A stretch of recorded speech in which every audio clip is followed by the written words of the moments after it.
Good evening, everyone. Happy to see you all. So I'll just start this webinar.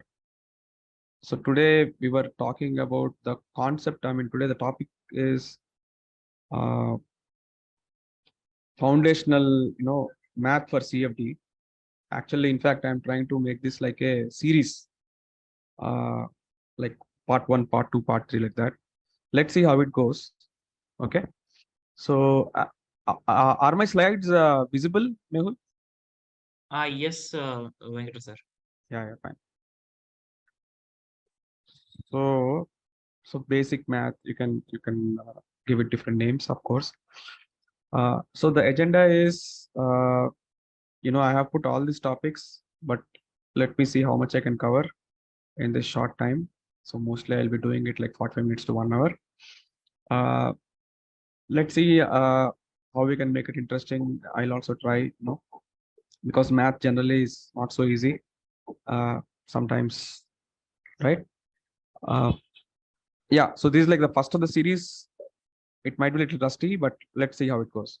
So we'll be covering about some basic definitions that come along in computational fluid dynamics, CFD. We'll talk about some of the basic equations that generally again show up, and what are the basic mathematics that is required for us to understand the different solution methodologies to solve these equations, right? So this is so what is CFD, right? CFD is computational fluid dynamics. I think everyone of you know. It is nothing but the analysis of fluid or heat flow, by a computer using numerical methods. That's the you can call the definition here, which I have done. Another way of putting the same thing is CFD is all about solving mathematical equations that describe the flow physics in space and time for meeting certain goals, right? Or for meeting certain targets. We don't just do a simulation, right? There is some target or a goal that we're actually aiming for. So that is the definition of CFD. And here, so here if I look at the mathematical equations, right, and the flow physics, so all of you are aware, right? If you take the Newton's first law, F is equal to ma, you know that's a general physics based concept, but very nicely put in mathematics, right?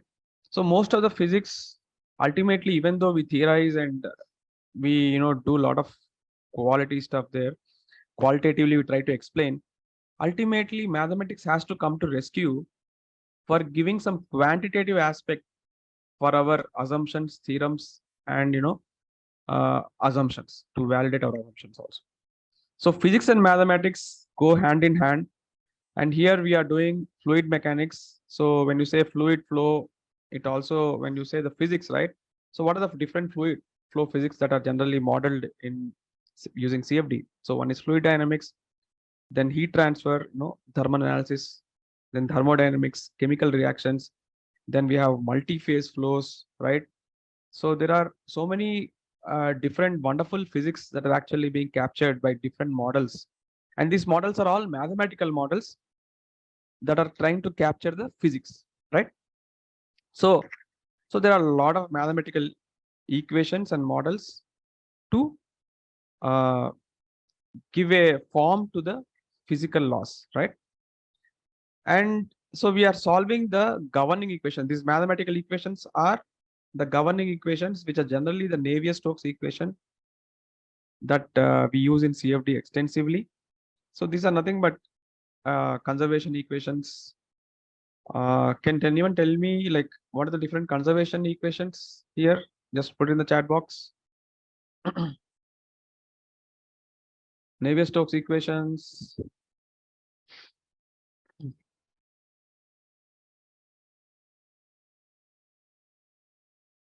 Yeah, continuity equation. Continuity equation is for which parameter? Conservation of mass and energy. Very good. Mass, and there is one more parameter, right? Not Bernoulli. Bernoulli is a derivation of Navier-Stokes. So conservation of mass, energy, and then one more is there. Yes, momentum. Great. So momentum equation. Actually, the Navier-Stokes equations are based on the momentum equation alone. The continuity and energy are added to it, and then the whole set is called as Navier-Stokes. Actually, Navier and Stokes worked on the momentum equations first. Okay, great. Very happy. Thanks for participating. So how are we solving? Using computers, right? In the olden days, we didn't have a lot. These methods were there. The mathematics were there. The physics were there. The numerical methods were there. But we didn't have very fast computers. The fast computers have just showed up like last 20, 30 years. And that's why this subject and other simulation areas also, like CAE, it can be electronics, it can be computer science, all these have boomed because of very high computational power that we have at our disposal, right? So we are using computers to solve these equations. And where are we solving these equations? In space and time, obviously, right? It can be a turbine, it can be a compressor, it can be a flow past a car. There are so many situations that we are using CFD, right? Nowadays, even for sports also. So everything, all these components or parts are in bounded in space. So this is the domain, the geometry, because the set of Navier-Stokes equations are the same, but how are they producing different solutions? Can anyone tell me? The Navier-Stokes equations are the same, right? Whether you're solving a aeroplane problem, whether you're solving a ship problem, or a turbine, or a compressor, or a pump, you are using the same set of equations. But how did the solutions change? That is the beauty of it. Can anyone tell me here? Why does the solution of the same set of equations change for different applications?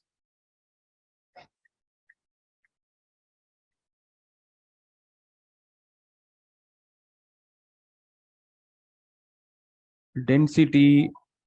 Density is a property of fluid. So, okay, you're saying fluid is changing. That is one thing. Very good. Boundary conditions. Right? Boundary conditions are different for different problems. And also the fluid, as you told. Okay. Boundary conditions is very important. The domain also, right? The geometry. The geometry of airfoil, or an aeroplane, of an automobile, of a pump, they're also different. Of a valve. So the geometry is different. The boundary conditions are different. And as some of you have told, the fluid itself might be different. So if you're flowing air, whether you're flowing water, whether you're flowing honey, so the fluid also will change. So all this creates so much complexity that these Navier-Stokes equations are the hardest to solve, and there is actually a $1 million. It's one of the $1 million challenges. So if anyone of you solve this, it's an open challenge. They will give you $1 million. Okay. Now, why are we doing all this? To meet certain goals. What are the goals? So if you're dealing with some pump or a turbine or a fan, we are trying to optimize the flow rate. We are trying to optimize the pressure. We are trying to optimize the velocities. So how should our turbine blade be shaped so that we get the best possible flow with minimum losses? So all this we are doing with keeping certain targets and goals. It can be efficiency, it can be performance, it can be optimization, right? So this is what CFD or computational fluid dynamics is all about, right? So now we'll try to look at these NS equations, Navier-Stokes equations, right? These are the governing equations for our flow simulations. Okay. So here, can anyone tell me what form of the NS equations that I am showing you on this slide? What form?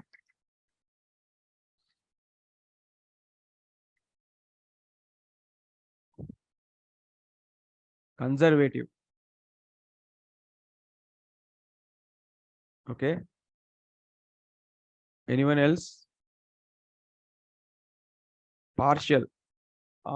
That's good. You're close. Partial PDE. Reynolds transport theorem, RTT, not there yet. So you can see these bold letters, right? U, F, Q. What are all this?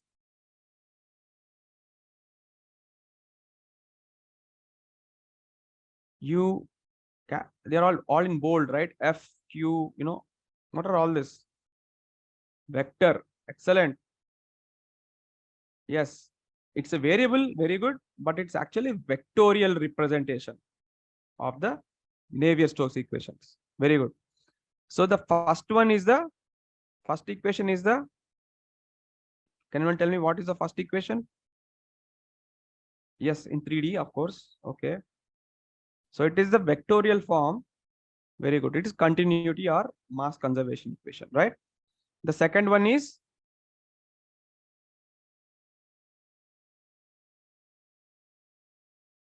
what is the second equation? Momentum. Very good. It's a differential equation. Very good. Partial. And the third one, energy, where ET is the total energy. Okay.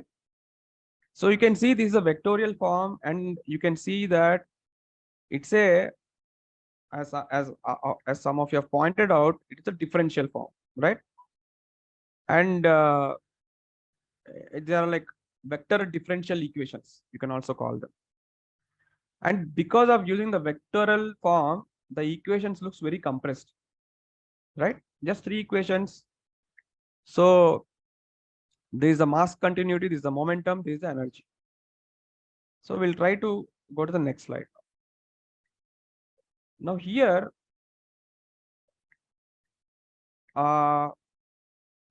here also we are talking about vectorial only. You can see V cap, V cap, V cap. Here we have given some significance for these terms. If you look at the previous expression and this continuity equation, you can see that dou rho by dt plus del dot rho was equal to 0, right? Now this continuity equation is applicable for which type of flows? So this is the generalized continuity equation which I'm showing here. Dou rho by dou t plus del dot rho v cap or rho u is the generalized equation, but one which I'm showing here is just del dot v equal to 0. So what type of, very good Aditya. So this is the incompressible form, so that rho is rho is constant, at least at that uh, at that point of space or time, so that dou rho by dou t is 0 and del dot rho v becomes del dot v equal to 0 because rho is constant. Okay. So this is the incompressible continuity equation. Great. Now, this is also, now this is the momentum equation. Okay. If you see this, right? So dou rho u by dou t plus u dot del rho u is equal to the shear stresses and the body forces. Okay. So here, what is this derivative called as? Can anyone tell me? Capital dV by dt.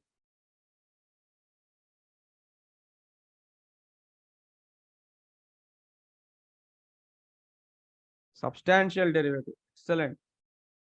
So that is the substantial derivative or the material derivative. Okay. So this comprises of, we can, so this is nothing but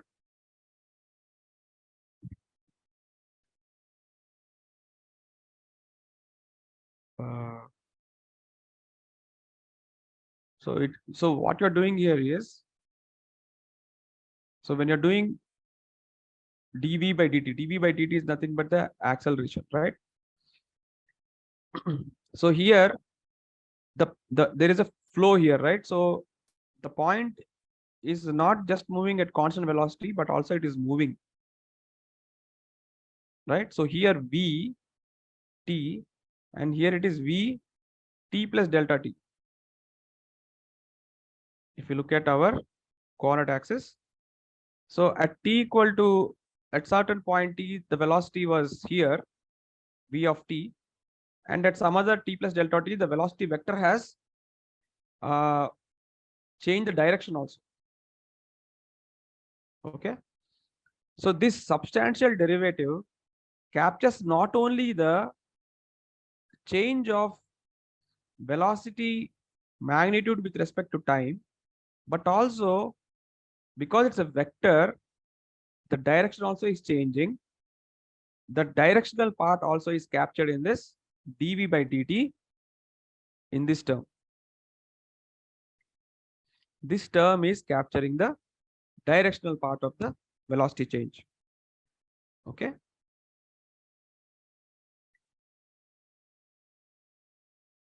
Okay. So yeah. So this is the x-axis. So that is the total derivative, substantial derivative.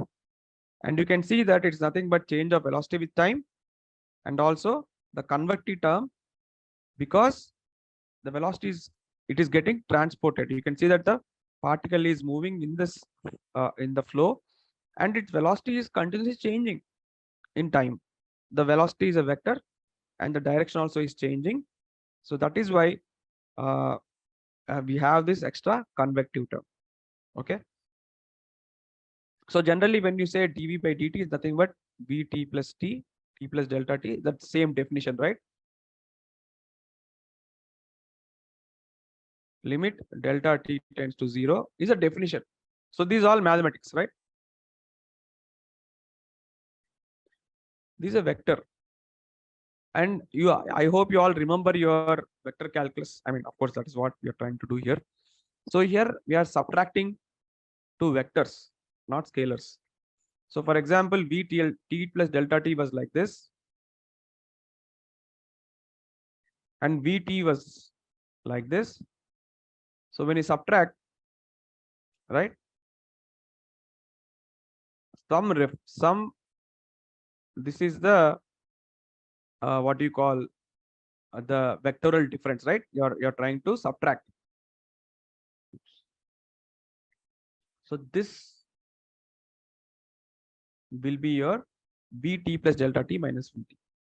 Okay, because vt is this way, vt plus delta t is that way, and when you subtract vt plus delta t minus vt, so you have to reverse the direction. That's like vector addition, and then that will be your dv. You can say effectively this is nothing but your delta v cap.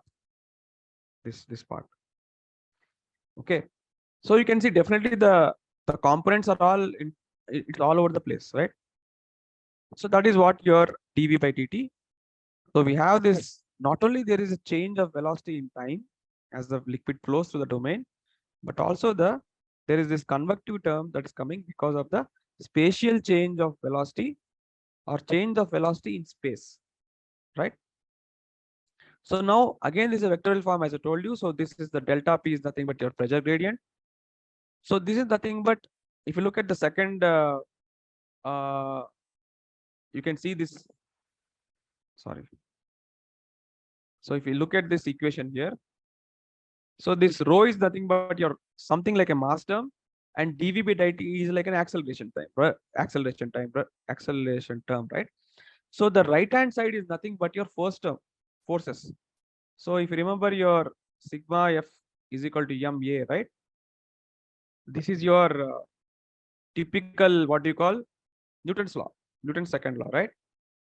So here he has just reversed it. Ma is equal to sigma f. Sigma f is nothing but sum of all forces acting on the fluid body. So there are surface forces and there are body forces. So these surface forces are nothing but your pressure. It's a compressive force. And then we have the viscous forces. So both of these two forces are nothing but your surface forces. And this is the body force that is acting on the whole volume of fluid. That is acting on whole volume of fluid, right? But surface forces are acting only in certain parts of the flow, and they are different. And they are different at different points of the flow also. The shear stresses are different, right? The viscous stresses are different. For example, here we are modeling, we are assuming that it's a Newtonian flow, and we are assuming that uh, the the the shear stress is proportional to velocity gradient, right? So the velocity gradients may change in the flow, and the viscous forces acting on the fluid elements also may vary in the flow, right? So this is the force component on the right side, and the left side is nothing but your mass into acceleration term. Okay. So this del square V is also called as a diffusion term. Okay. So viscosity acts like a diffusion of momentum here, right? So similarly, if you have heat conduction equation, right? If you remember, their thermal conductivity, depending on the thermal conductivity, that is a property. Depending on the thermal conductivity of the material, the heat diffuses either faster or slower in the material. Similarly, here diffusion, the parameter is viscosity. It was thermal conductivity there, it is viscosity here. So depending on the viscosity, the momentum diffuses faster or slower, right? So this is the diffusion term, and this is what we are talking about, the momentum equations. Okay. So till now we have touched upon the vectorial form of our Navier-Stokes equations.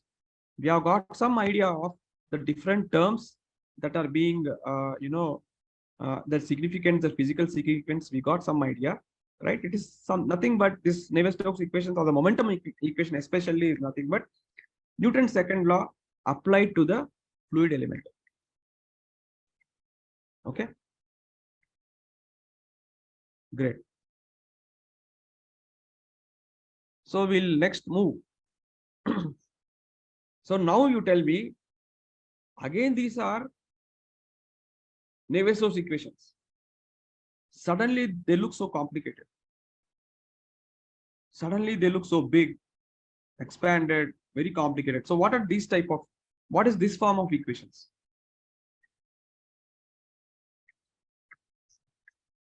Am I audible now? Am I audible, guys? Am I clear? Okay, thank you. Okay, so Mohammed Sonu is saying it is non-linear PDE. PDE. So very good. This is the differential form, okay, or the partial derivative form of the Navier-Stokes equations, right? So we have seen vector differential, then this is completely, partial derivative equations, partial differential equations, right? So the vectorial forms are all expanded now. Got it? So this is nothing but, okay, this is nothing but your del dot rho u, where u cap, okay, we'll put v instead of confusion. V is the velocity. Doesn't matter. V also is there. So ui, I am just using Cartesian coordinate system for the sake of simplicity. Bj plus wk cap. So ijk, I think you're all aware of. U is the x component of velocity, v is the y component, and w is the w component of the velocity, right? V vector. So del dot rho v, if you expand, this is how it looks like. So is density a scalar or a vector?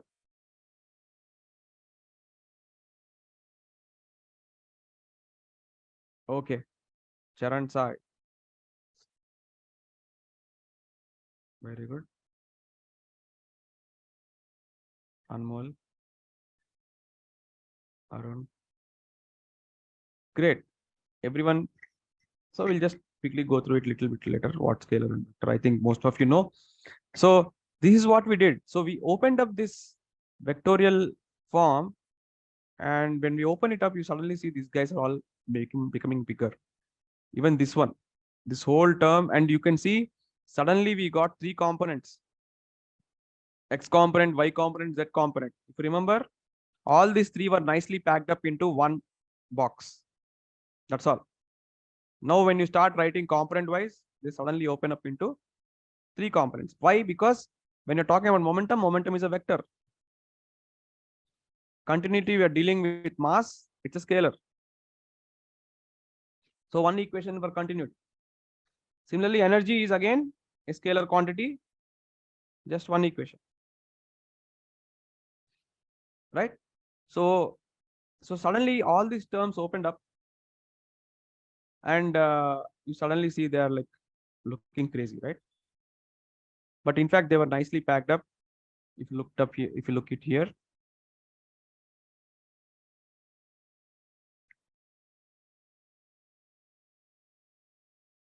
in this B dot del B, this whole term was nothing but B dot del B.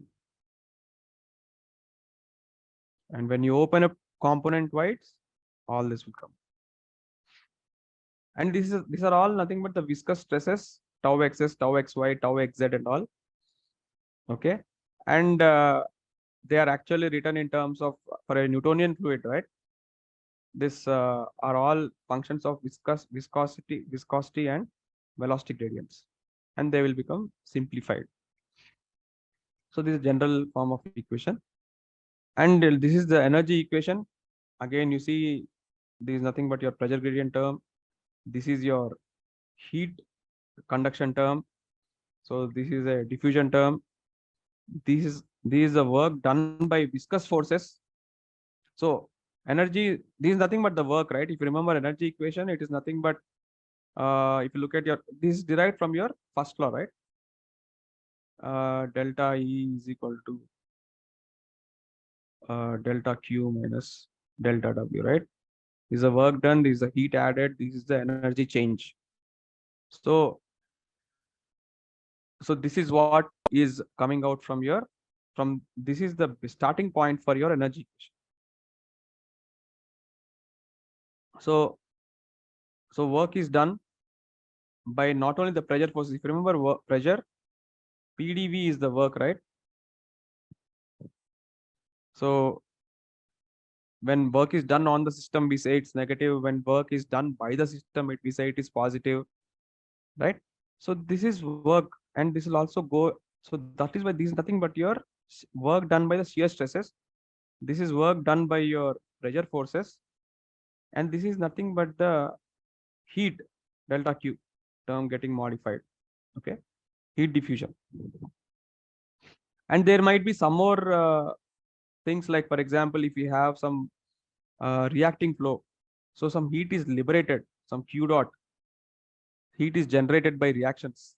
For example, if you are burning something, a rocket, combustion chamber, so we'll have extra terms in the energy equation.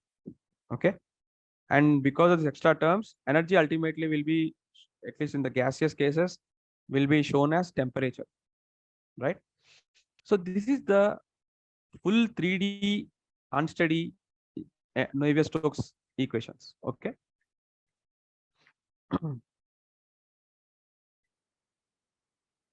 Now tell me what form of these equations are for Navier-Stokes. Do you think these are again Navier-Stokes or not? Are these Navier-Stokes equations or not? Anmol is saying no.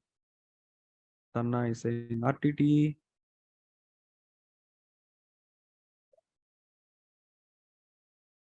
Yes, Reynolds number and Prandtl number, correct.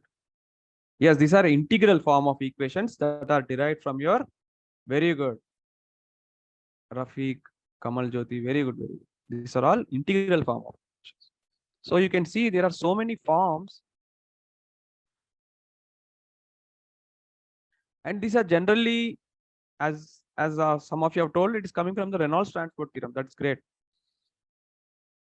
And these are the equations. These type of equations are actually being used in the finite volume methods. Control volume for fluids, at least the finite volume method is very popular and convenient also. So they use this integral form of approach for your CFD, solving the Navier-Stokes equations in CFD. So the first one is the continuity equation again. The second one, as most of you guessed, it will be the momentum equation. I didn't put the energy equation because it will be another 2 lines long. Not necessarily confuse us. So here also this omega is nothing but your volume integral. S is nothing but the surface integral. Okay. Omega is volume integral and S is your surface. So if you have a 3D, for example, box or something. So this is your volume and these are your surfaces. Surfaces, outer faces are all called the surfaces. The outer surfaces of the box are the surfaces. That is the surface integral. And the volume contained in the box is nothing but your volume, omega. So every volume has some surface enclosing, right? So that is what we are showing here. The first one is the conservation of mass or continuity equation. Second one is the momentum equation. Here tau is your shear stresses, as you can see, and this minus P is nothing but your pressure forces. So pressure and shear, and you can see both are acting on the surfaces. Pressure and shear stress are acting on the surfaces. If there is a body force term, it will act on the volume. Okay, it will act on the volume. So clear, guys. So far, so good. Everyone is able to follow. Just put so far so good SFSG or something in the chat box, so I'll know something. Or IGI, I got it. Yeah, great. Thank you. Thank you very much.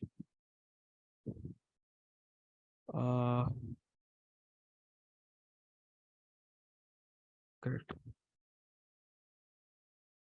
Okay, so now we'll go to the basic math for CFD. As I told you, we would like to create some series of boot camps here. This is like the first of its kind in our at Skill-Lync. So math for describing. So why is mathematics coming here? Because we have to understand the physics. It can be, as I told you, fluid dynamics, heat transfer. You have so many equations, right, that you have done in undergrad. We have conduction, Fourier law of conduction. We have Laplace equation.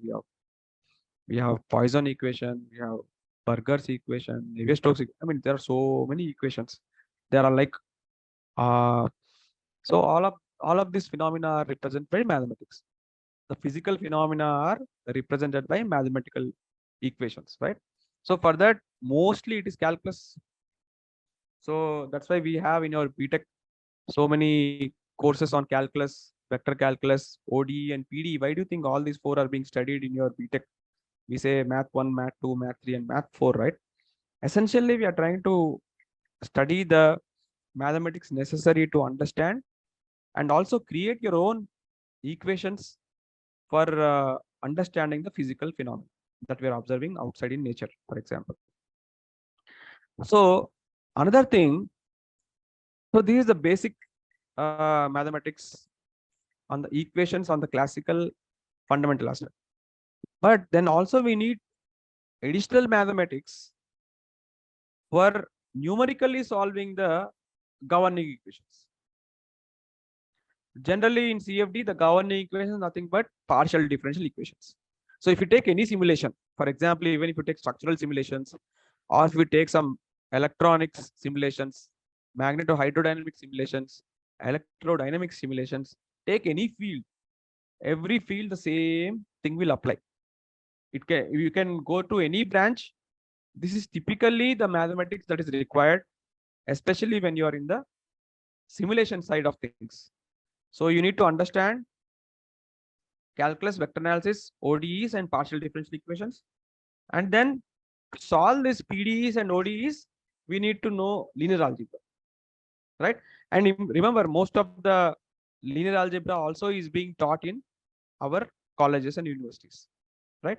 Amazing, right? So that is how the mathematics that we are using, what we are learning in our undergrad is being applied in CFD, for example, right? So we might have studied it. We were just solving things. We were just going through these things, but now we'll try to understand how those things that you learned in your undergrad are actually being applied, right? To solve this PDE equations and to get some insights about all this from the CFD simulations, right? So actually, today I'll mostly look at some basic vector analysis part only. Maybe later we will maybe part 2 or something. We'll try to enter into PDEs and all that. So here today we'll mostly cover, as I told you, we just looked at Navier-Stokes equation, some little vector analysis, and then maybe in the end we'll talk about Reynolds transport theorem, and then we'll close it. Okay. So this is the coordinate system. I think you're already aware of your Cartesian coordinate system we are talking about. So can anyone tell me which type of coordinate system is this? In the chat box, just by looking at it.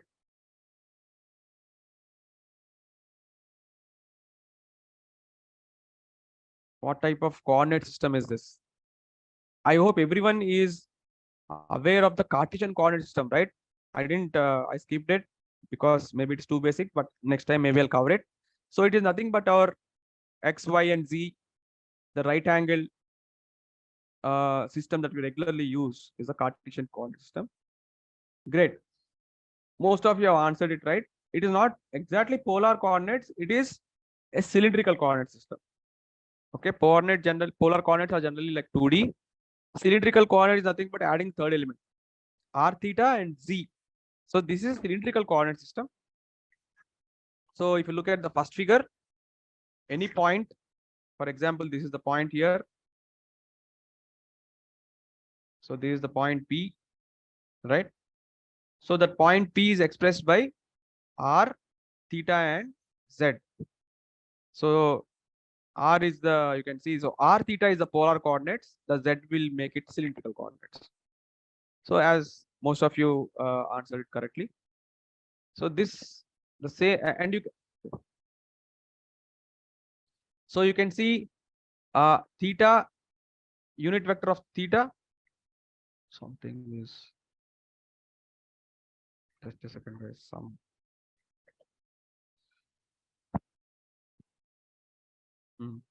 So here, theta cap, r cap, and z cap. What are these three things called as?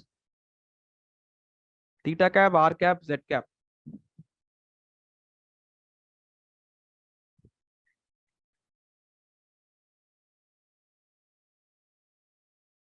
Not axis, z cap, theta cap, and r cap.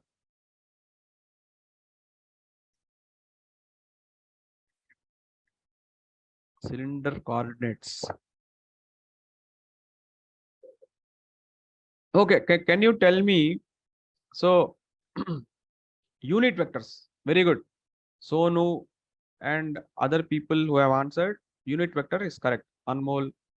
So these are nothing but the unit vector directions. If you remember in a Cartesian coordinate system, we have I, J, and K, right? Similarly, here we have unit vectors in the radial direction. R is nothing but the radial direction. Theta is nothing but the tangential direction, right? R and theta are mutually perpendicular. And Z you can see is your axial direction. And you can see these three vectors are again mutually perpendicular to each other. They form like a basis vectors, unit vectors, whatever you want to call it. So this P cap has coordinates given by R, theta, and Z. The same P, if you bring it to Cartesian coordinate system, that P coordinate system will be, so R is this vector R is the radius, and then you take it vertically, it will go to point P, right? So r cos theta is your x component. R sin theta is your y component. So this x, this y, the z remains the same. Okay, the z, the z coordinate remains the same. Everyone clear on this? So r is nothing but root x square plus y square. So if you draw a line, right? Sorry.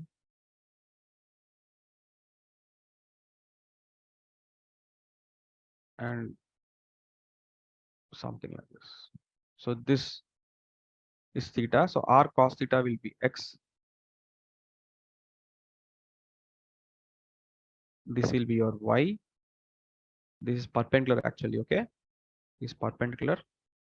So r cos theta is some o m. If you put o m is your x coordinate, m q is parallel to the y. So m q is your y coordinate, and z is your z coordinate anyway for point P. So x y z, x is equal to r cos theta, y is equal to r sin theta, and you know. So theta is nothing but tan inverse y by x, right? Very clear. And z is equal to z. And r can obviously you can see extend from 0 to infinity. So this is your r. R vector can is it has unlimited bounds, but it's positive, obviously 0 to infinity. Theta can vary from 0 to 2 pi. So theta can make a complete circle. This is your theta, right? It can make a complete circle, right? Theta can vary complete circle. As z obviously can go from minus infinity to plus infinity. Minus because it can go even negative direction, right? So the volume element also I think you're all aware of. So r dr d theta dz. So if you take a cylindrical element, volume element, so if you try to do the math, so you'll get, so r d theta dr into dz. That's how you write it out. So this is your infinitesimal volume element. Similarly, the line element is given by this expression. Okay. That is the uh, that is the, it can also be called as the distance vector along the curve. So if you have a, in the cylindrical coordinate system, if you have a curve like this, so the s coordinate is along the curve. Okay, and ds is nothing but is given by this expression. Okay, so similarly next we'll go to, I think most of you can guess it, this is a spherical coordinate system. This is a little bit harder but not very difficult. Okay, so here you can imagine something like the globe. Like we have the earth, right? Earth is a sphere. The center of the earth is like the origin, and we are all on the surface of the earth, right? India is here, Australia is there, China, Europe, America, all of them are scattered along the globe. The thing is, but generally because it's a isosurface, because earth is like a, mostly the radius doesn't change a lot, but still of course changes. It's a little flatter at the poles, right? So radius is not uniform for our earth, but you can. So here you can see that any position, for example, Chennai, Bombay, they have something called as, can anyone tell me latitude and longitude? So Bombay will will have a particular latitude and longitude. Only Bombay will have that latitude and longitude. There might be many cities on the same longitude. There may be many cities on the same latitude, but Bombay will have a unique latitude and longitude. So any point on the sphere will have a unique latitude and longitude. Here, if you look at this sphere example here, can anyone tell me what the latitude angle and longitude angle corresponds to when this theta and phi? So we have theta angle and phi angle. So which is corresponding to latitude and which is corresponding to longitude? Can I see that in the chat box? So you have a city on latitude angle, theta and phi. Use the words theta and phi. If you remember, I remember latitude longitude for Hyderabad. So Hyderabad latitude is 17 degrees. Okay. Longitude is around 80 degrees east. Okay. That this are both of them are angles.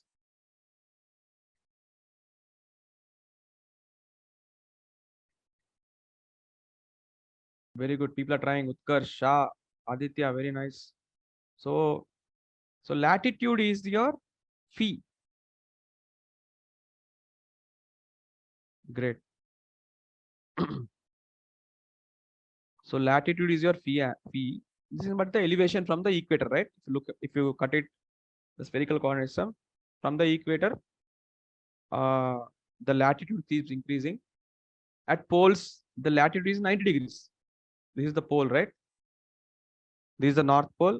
This is south pole. So latitude is 90 degrees. And at equator, latitude is 0 degrees, obviously. Similarly, this theta is the also called as azimuthal angle, right? Or so just remember it's like a longitude.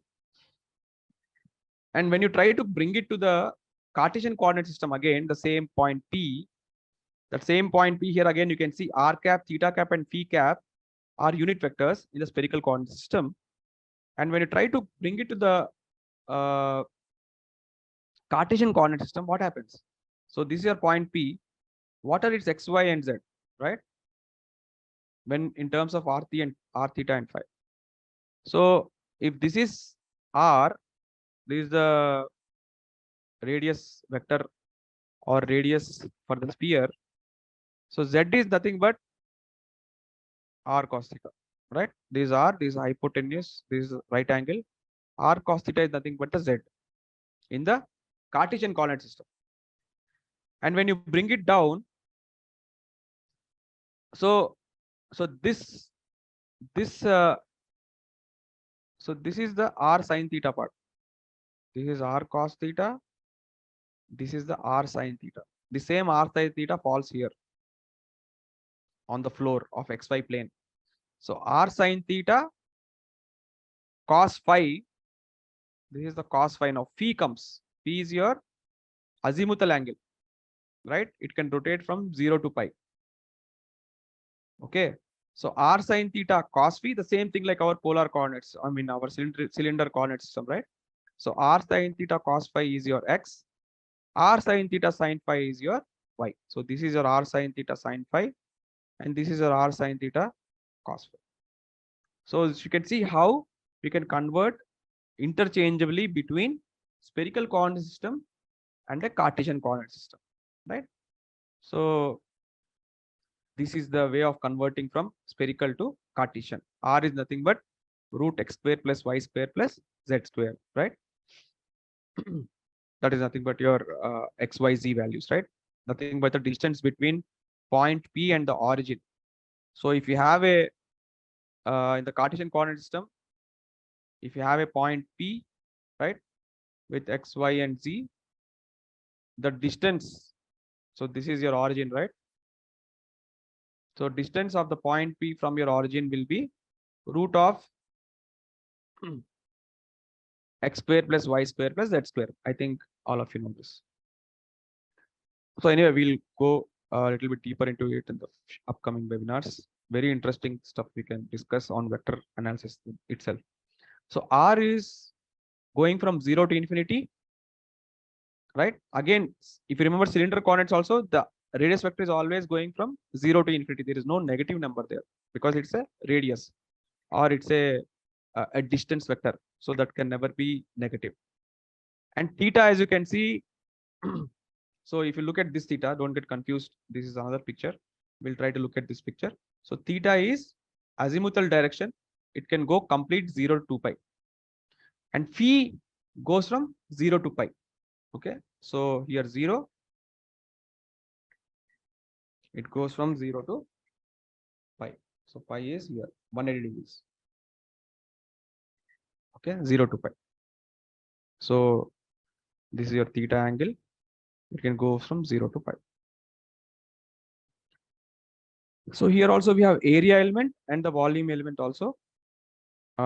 So you might have used this in the double integral, triple integrals. If you remember in your BTech, right? Double integral, triple integral when you're doing with using spherical coordinates, cylindrical coordinates. We have used this different volume elements. We'll go into it maybe in the subsequent bootcamp webinars. But this is just a intro to like what things are and what are the important things that we need to know to understand these equations and the way to solve them also, right? Now, so from vector calculus, that was just an intro little bit. Now we'll try to come out because we don't have much time. It's already 8:10. So let me, maybe in 5-10 minutes, we'll cover some gradient and all that. Maybe RTT will cover later because 8:30, I should not. Okay, I'll just share you one more. So far so good, guys. Everyone is able to follow, I hope.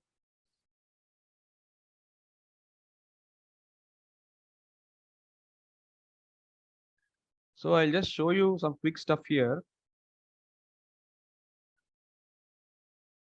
right? So I think vector and scalar, we know.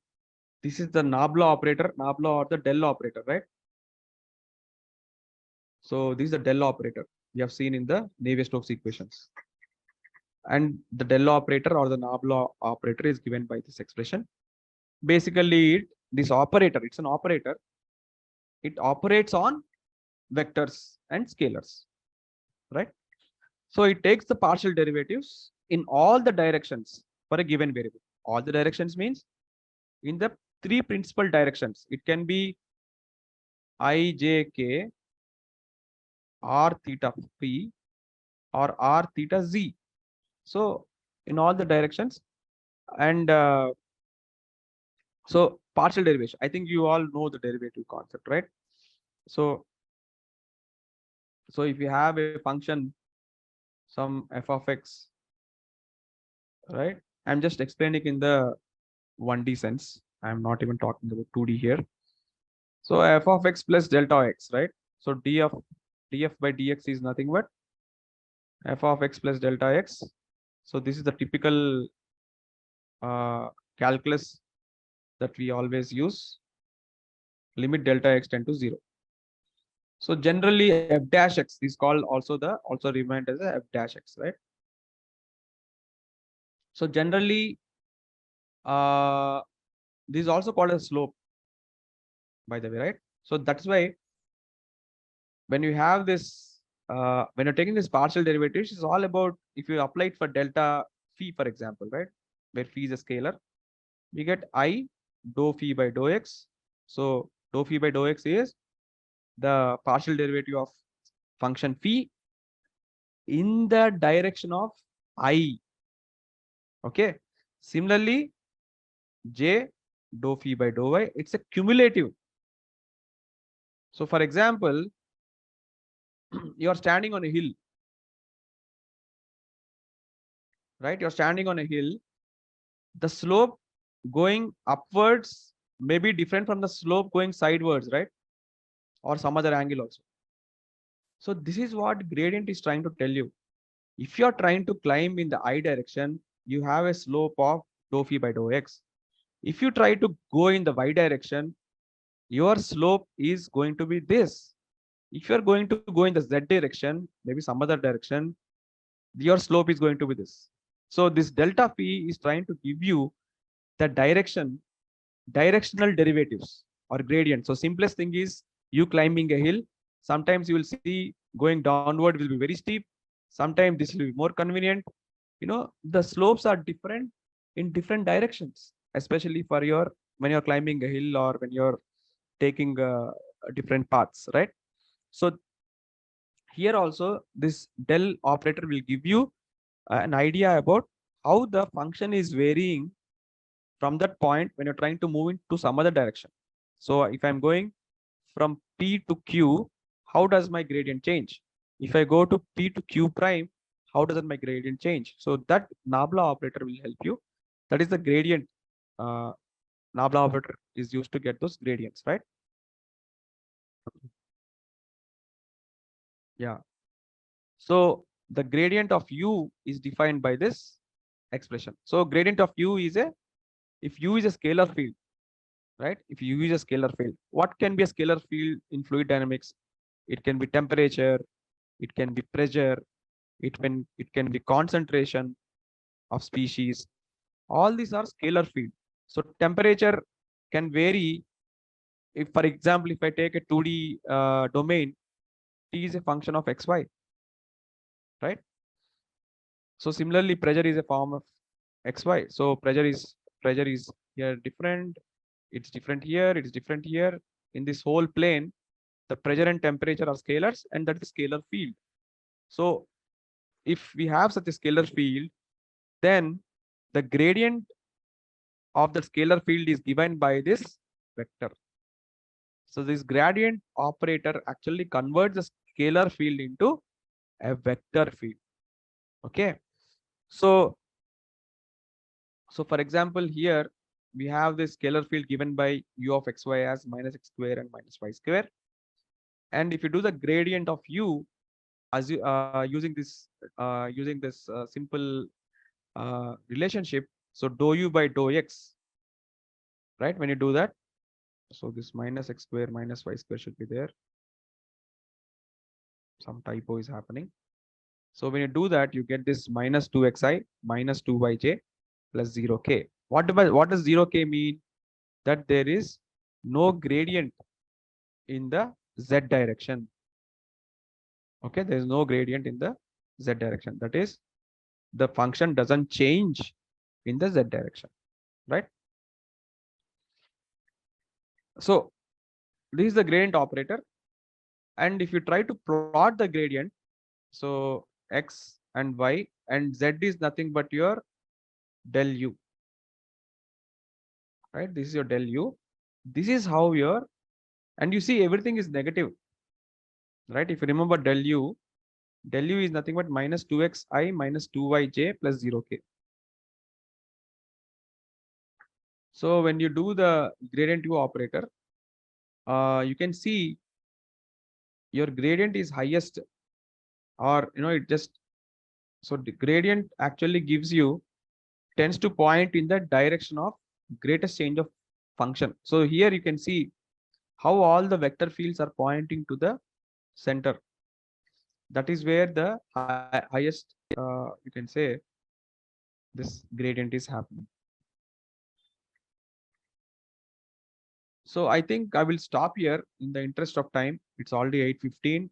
I wanted to cover the divergence, more of gradient and Reynolds transport theorem also. Uh, Apologize, I couldn't cover all that.